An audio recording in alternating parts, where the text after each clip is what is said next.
নমস্কাৰ বন্ধু বান্ধৱীসকল, আজি আপোনালোকক দেখুৱাবলৈ ওলাইছোঁ আমাৰ খেতিডৰা। এইফালে চাওক, বহুত দূৰলৈকে এনেকৈ শাৰী পাতি থকা এইখিনি দেখা পাইছে। এইখিনি হৈছে ভেন্দি। ভেন্দি এয়া কলি পেলাব আৰম্ভ কৰিছে। চাওক, বজাৰত বস্তুৰ মূল্যহে যি বৃদ্ধি হৈছে, উপায় নাই। গতিকে এইফালে চাওক, লাইনটো একদম তাৰ পৰা একদম এই লাইনটো এনেকৈ কৰি একদম এইফালে এল পেটাৰ্ণত সেই তালৈকে গোটেই লাইনটো অকল ভেন্দি আছে। আৰু ভেন্দিৰ মাজতে এতিয়া দাংবডি আছে। দাংবডি জেঙত পকাবলৈ আৰম্ভ কৰিছে। দাংবডিও এনেকৈ এই লাইনটো একদম শেষলৈকে আছে। এতিয়া চাওক, দাংবডি জেঙত ধুনীয়াকৈ বগাবলৈ আৰম্ভ কৰিছে। ইয়াত বিশেষ একো সাৰ ব্যৱহাৰ কৰা হোৱা নাই।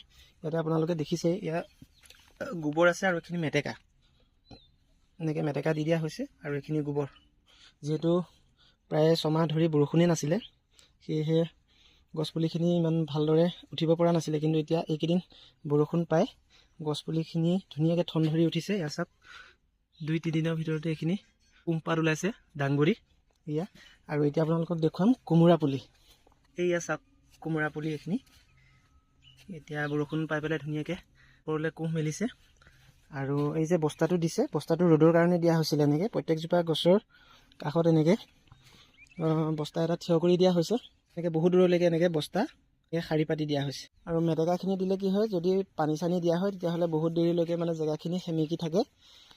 সেইকাৰণে এনেকৈ ওপৰত মেটেকা দি দিয়া হৈছে। আৰু ৰ'দৰ বাবে এয়া চাওক, প্ৰত্যেকজোপা গছৰ কাষতে এনেকৈ বস্তা এনেকৈ থিয় কৰি দিয়া হৈছে, যাতে গছজোপাত ৰ'দ পৰি নাথাকে। আৰু এই জেগাখিনি, যিখিনি জেগাত এতিয়া এনেকৈ পুলি ৰোৱা হৈছে, খেতি কৰা হৈছে, এই জেগাখিনি এইবাৰ প্ৰথম খেতি কৰা হৈছে। আৰু এইবাৰ মাটিখিনি এইবাৰ প্ৰথম পেলাই লোৱা হৈছে, মানে প্ৰথম মাটি পেলাই এইবাৰ প্ৰথম খেতি কৰা হৈছে। আৰু নতুন জেগাত খেতি সদায় ভালেই হয়। এয়া চাওক, মানুহে কয় খেতি কৰিবৰ কাৰণে কাঠ মাটি লাগে বুলি, কিন্তু এই যিখিনি মাটি দেখিছে এইখিনি পিয়ৰ কাঠ মাটি নহয়। এইখিনি বেলেগ পথাৰৰ পৰা খান্দি অনা বালিয়া মাটি হয়। আৰু বালিয়া মাটিত গোবৰ অলপমান দি এনেকৈ প্ৰত্যেকটো পুলি গুৰিত গোবৰ দি পেলাই ধুনীয়াকৈ জেগা টুকুৰা বনাই লোৱা হৈছে। খেতিও বহুত ধুনীয়া হৈছে। এইফালে চাওক, আৰু এইফালে জেঙত বগাইছে এয়া কোমোৰা পুলি। ইয়াত ফুল ফুলিলে চাওক, গছজোপা আপোনাৰ এফুটেই ওখ হোৱা নাই, কিন্তু এইফালে চাওক, ইয়াত ফুল ফুলিছে। এয়া চাওক, প্ৰত্যেকজোপা গছতে এনেকৈ ফুল ফুলি আছে। চাওক, ফুল ফুলিছে, কিন্তু গুটি লাগে নে নালাগে সেইটো ঈশ্বৰেহে জানিব। আশা কৰিছোঁ প্ৰত্যেকজোপা গছৰ পুলিতে যিখিনি ফুল ফুলিছে, প্ৰত্যেকটো ফুল যাতে থাকে আৰু গুটি লাগে, আশা কৰিছোঁ। এয়া চাওক, দাংবডি কিমান ধুনীয়াকৈ ওপৰলৈ বগাই গৈছে। এতিয়া আকৌ যাম আমি ভেন্দিৰ ফালে। এয়া ভেন্দি একদম এবেগেটৰ মূৰে মূৰে ধুনীয়াকৈ পুলি উঠিছে। এয়া চাওক, কিমান সুন্দৰকৈ শাৰী পাতি ৰুইছে। একচুৱেলি খেতিটো আমাৰ দাদাই কৰিছে। দাদাই এইফালে ঘৰৰ কাম কৰি আছে, পাছ এইফালে এই ছাইডটোত মাটি ধুনীয়াকৈ ভেটি উঠাই খেতিখিনি আৰম্ভ কৰিছে। তাকে চাওঁ কি হয়। যেতিয়া গুটি লাগিব বা সময় আহিব, তেতিয়া আপোনালোকক নিশ্চয় আকৌ এবাৰ দেখুৱাম। হয়তো বহাগ বিহুলৈকে চাগে গুটি ভালদৰে লাগিবলৈ আৰম্ভ কৰিব। 2-3 দিন বৰষুণ দিওঁতেই ইমান ধুনীয়াকৈ পাতবিলাক মেলিছে। আৰু বিহুলৈকে ধুনীয়া এমাহেই আছে ধৰক, এমাহৰ ভিতৰত ধুনীয়াকৈ গছ ডাঙৰ হ'ব আৰু গুটিও লাগিব বুলি আশা কৰিছোঁ। আৰু ভিডিঅ'টো চাই কেনেকুৱা লাগিলে জনাব। এষাৰ কথা আছে নহয়, পথাৰ আমাৰ বজাৰ আমাৰ।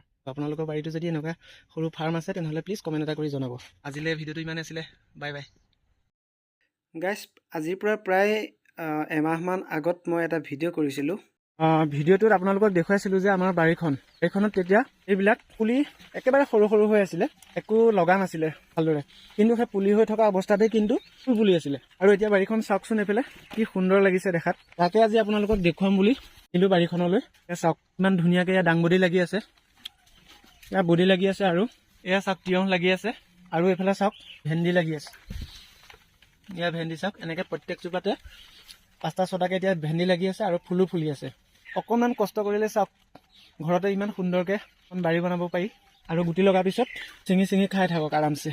বজাৰত কেজি 100 টকা 80 টকা দি পেলাই কিনি ননাকেই এনেকৈ সুন্দৰকৈ ঘৰতে খাব পাৰিব।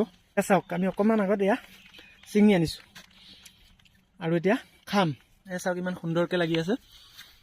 এয়া প্ৰত্যেকজোপাতে লাগি আছে আৰু কলিও পেলাই আছে। এয়া চাওক, এয়া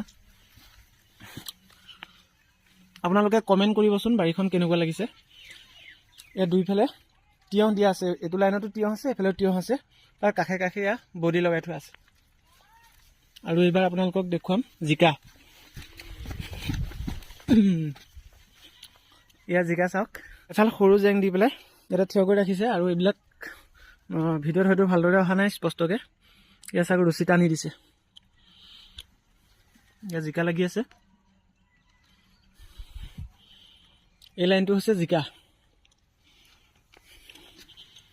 আৰু তিতা কেৰেলা আছে মাজে মাজে দুই এজোপা। এইবাৰ আপোনালোকক দেখুৱাম ৰঙালাও। ইয়াৰ ৰঙালাও এজোপা, ইয়াত দুজোপা, তিনিজোপা, চাৰিজোপা ৰঙালাও ইয়াতে আছে। আৰু 4জোপা ৰঙালাও যেতিয়া লাগিব খাই শেষ কৰিব নোৱাৰিব। আৰু এইবাৰ দেখুৱাম আপোনালোকক কোমোৰা। বজাৰত কোমোৰাটো এতিয়া এভেইলেবল হৈ গৈছে। সেয়া বহুত সাৰ দি পেলাই বনাইছে, আৰু সেয়া সাৰ দিয়া খাদ্য খালে কি হ'ব আপোনালোকে সকলোৱে জানেই। কেইদিনমান বাট চালেই আমাৰ এই ঘৰত কৰা এয়া কোমোৰা খাব পাৰিব। ফুল ফুলিলেই, হাইটটো কিমান হৈছে 4 ফুটমান ওখ হৈছে, এইফালে ফুল ফুলিলেই। এই লাইনটো যিমান দেখিছে একদম সেই শেষলৈকে গোটেইখিনি কোমোৰাই।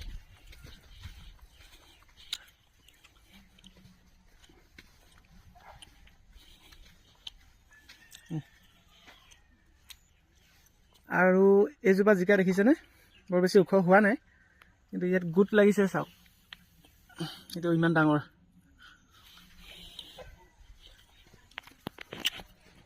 গতিকে বিহুৰ বতৰ, বাৰীখন চালোঁ, আৰু কেইটামান তিয়ঁহ ছিঙি নিছিলে মায়ে, তিয়ঁহকেইটাও খালোঁ। আৰু বাকী আপোনালোকৰ কাৰ কাৰ ঘৰত এনেকুৱা সৰু মানে খেতি আছে, এনেকুৱা ফাৰ্ম আছে, সৰু ফাৰ্ম, জনাব। অলপমান কষ্ট কৰিলে ধুনীয়াকৈ একদম সাৰ নিদিয়া খাদ্য খাবলৈ পাব। চাওক।